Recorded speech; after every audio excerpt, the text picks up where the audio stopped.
Good morning, Coldwell Banker, Utah. Clay Johnson with Guaranteed Rate Affinity Mortgage, giving you guys your weekly mortgage update and wanted to talk a little bit about some of the things happening in the market. Now, Friday, the big news, President and the First Lady tested positive for the coronavirus. Initially, we saw the markets drop a little bit of fear base associated with that.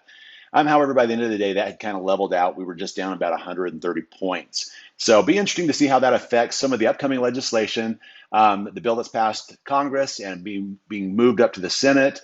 We'll see how that plays out and if that gives it a little more emphasis moving forward. But there's a lot of unemployment still taking place out there, and more importantly, underemployment. So this last Friday, the big report, the big daddy that comes out each month, and that is your monthly unemployment index. That dropped from 8.4% down to 7.9%. So definitely moving in the right direction.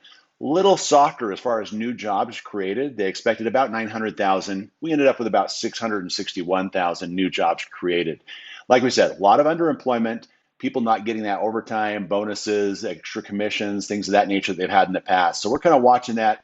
Obviously, that's had an impact on our industry a little bit, but for the most part, we've been able to nip that in the bud early on. Now, the other thing that we have is the Case-Shiller Index came out, and this is, of course, 20 metropolitan areas across the United States. We saw an increase of over 5% actually nationwide on real estate values. So we're continuing to see that rise, and the values do, of course, very, very well there. So some nice equity. We're seeing a lot more competitive offers with the limited inventory that we have on the market. Now, part of that inventory, and one of the things that we're seeing last week, we did Agents of Change. I love that. Our very own Christian Diaz was one of the panelist members on there. I thought everybody did a great job. I loved the content from Freddie Mac, from our panelists, from all the presenters on there, just some great stuff.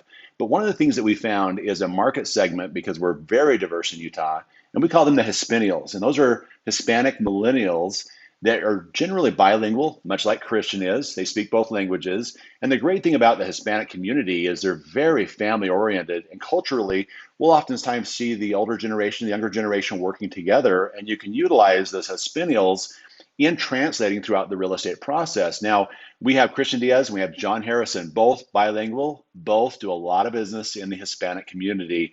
And so if you ever have questions or need some help with translation or anything, reach out to either one of those guys. We're going to go ahead and post their information on here for you.